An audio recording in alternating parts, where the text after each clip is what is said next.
Y entonces yo escribí un artículo que hubiera podido escribir cualquier aficionado. Yo no era un periodista escribiendo un artículo teorizando sobre... No. El artículo se tituló La quinta del buitre.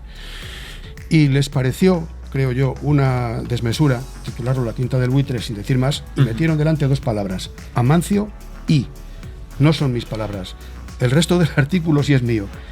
Pero, hombre, era oportuno poner Amancio y, porque Amancio sí era muy conocido, era el entrenador del naciente Castilla de aquel momento. Elegí a 5 porque rápidamente pensé llamar al grupo Quinta en el sentido de grupo.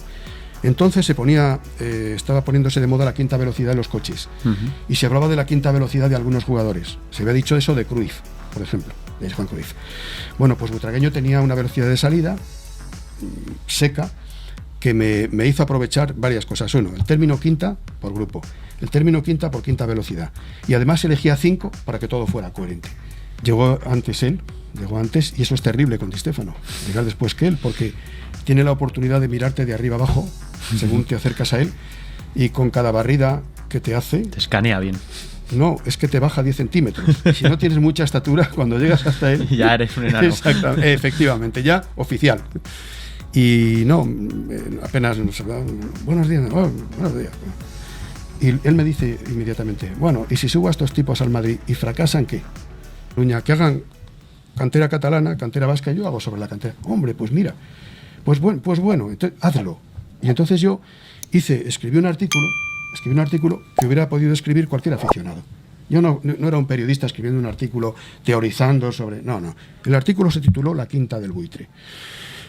Tuvo una ilustración que era una foto en la que había que decir quién era Butragueño. El pie de foto decía algo así como: Butragueño es el jugador rubio, sentado, el tercero a la izquierda, que mira al entrenador. Y les pareció, creo yo, una desmesura titularlo La quinta del buitre sin decir más, y metieron delante dos palabras, Amancio y. No son mis palabras. El resto del artículo sí es mío. Pero, hombre, era oportuno poner Amancio y, porque Amancio sí era muy conocido, era el entrenador del naciente Castilla de aquel momento. Y me encontré con una enorme sorpresa, que inmediatamente después me piden un segundo artículo, La quinta del buitre, para el Dominical.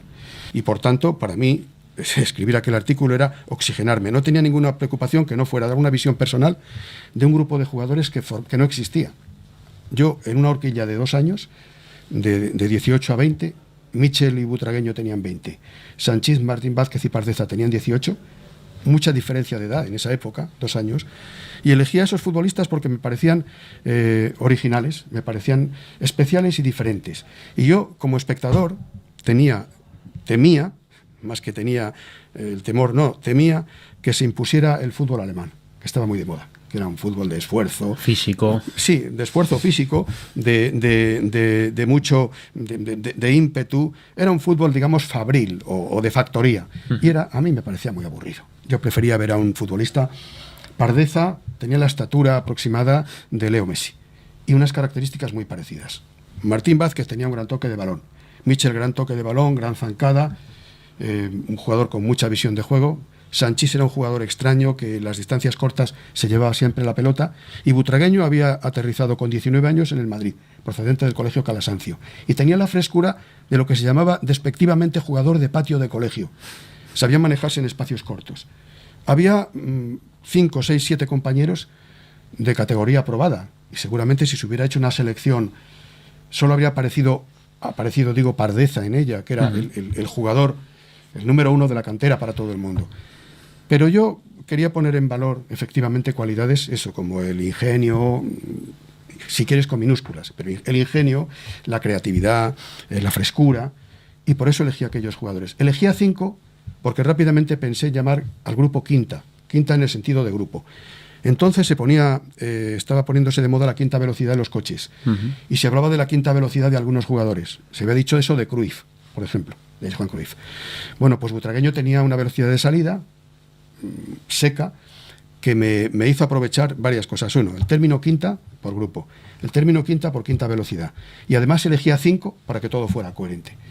Y ya he comentado antes que me encuentro con la sorpresa de que me piden el segundo reportaje, y yo dije, aquí paro, porque para mí, en el fondo, aquello era una pejiguera. No, en el fondo, era una pejiguera. Era una pejiguera que me pidieran. Me llamaron de una revista, la de máxima tirada en aquel momento, para que hiciera otro. Y dije, no, yo todo lo que tenía que decir realmente lo dije en el primero. En el primero. Y sí importa este reportaje, sí importa decir que el día que se publica yo recibo una llamada de teléfono del preparador físico del Madrid, Jesús Paredes, entrenador del Madrid, Alfredo Di Stéfano. Yo, en mi atrevimiento, en mi parcialidad, en mi subjetividad, decía al final del reportaje que le daba a Di Stéfano, esto me produce una vergüenza terrible, 10 minutos, o como mucho 2 o 3 partidos, para subir a aquellos al Real Madrid, 5, que son la mitad de los jugadores de campo, sí, y ponerlos de titulares en aquel equipo donde había eso que se llama vacas sagradas, jugadores de mucho prestigio. Ahí estaban pues Santillana, Juanito, Del Bosque, estaba en su última, claro. Y entonces cuando me llama el segundo de Alfredo Di Stéfano, digo segundo porque además era un gran amigo, Jesús Paredes, y me dice, oye, el jefe quiere hablar contigo. Jesús habla así, en términos muy castizos. Y yo pensé, digo, malo porque Stéfano se ha quedado con la parte... Y entonces le digo, bueno, pues dile que tengo un brazo escayolado. La excusa que dile que tengo un esguince de lengua. No podías ir. Que no puedo ir. Y me dice, no. Dice, si no está enfadado contigo.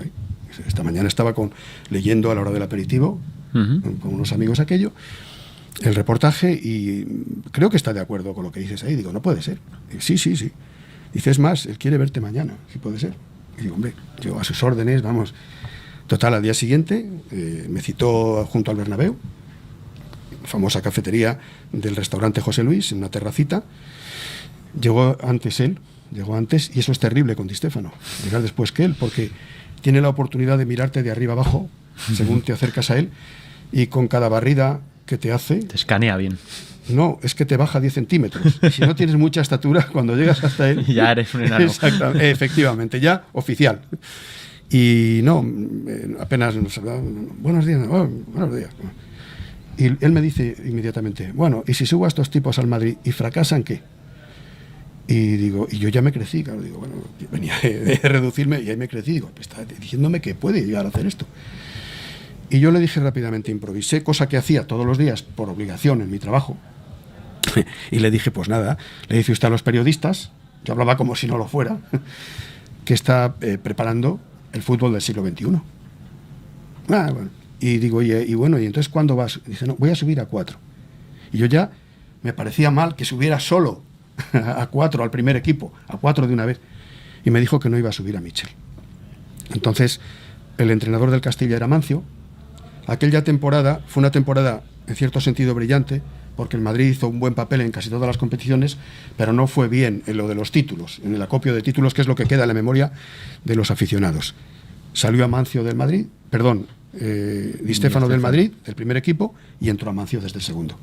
Mitchell había ganado la Liga en Segunda División A con el Castilla. El Castilla, campeón. Habiendo desaparecido 4 jugadores básicos en el equipo, como eran Paredeza, Martín Vázquez, Butragueño y Sanchís. Y aún así quedaron campeones. Y entonces, aún así quedaron campeones, y gracias a la aportación de Mitchell, entre otras aportaciones importantes, y en ese momento ya Amancio, cuando llegó al Madrid, reclamó a Mitchell. Y ya se reunió este grupo. Bueno, cuando se reúne este grupo, en aquel momento estamos hablando de la transición. Volvemos a la información general. Yo creo que faltaban en ese momento figuras de rock, por ejemplo, muy llamativas. En otras épocas sí las había habido. Y pienso yo que los seguidores, los ciudadanos, la gente joven se identificó mucho con estos chicos que ya no eran el futbolista nacido por generación espontánea en un pueblo perdido.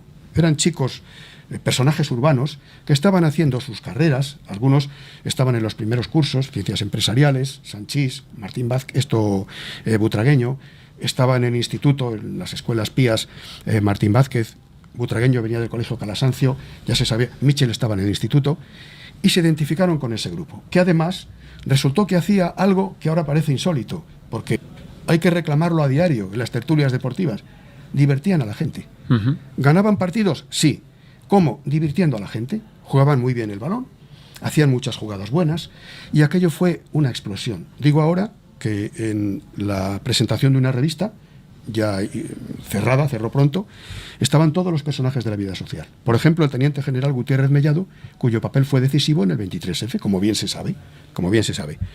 Y estábamos todos rodeando al general, preguntándole cosas, los periodistas, preguntándole cosas, aunque fuera manteniendo el off the record sobre el 23F y lo que fuera. Y en ese momento apareció Butragueño.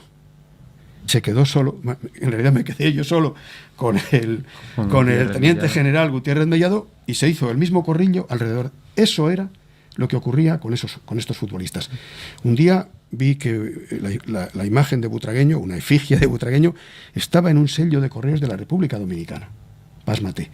Nunca pude pensar yo que con aquello ocurriría lo que realmente sucedió. Pero al escribir el reportaje, el sueño que se contenía en aquel reportaje era este: que de pronto hubiera alguien, que tendría que ser una persona con tanta autoridad moral como Di Stéfano, está por encima del bien y del mal, y dijera 4 jugadores al primer equipo. Y eso fue lo que ocurrió.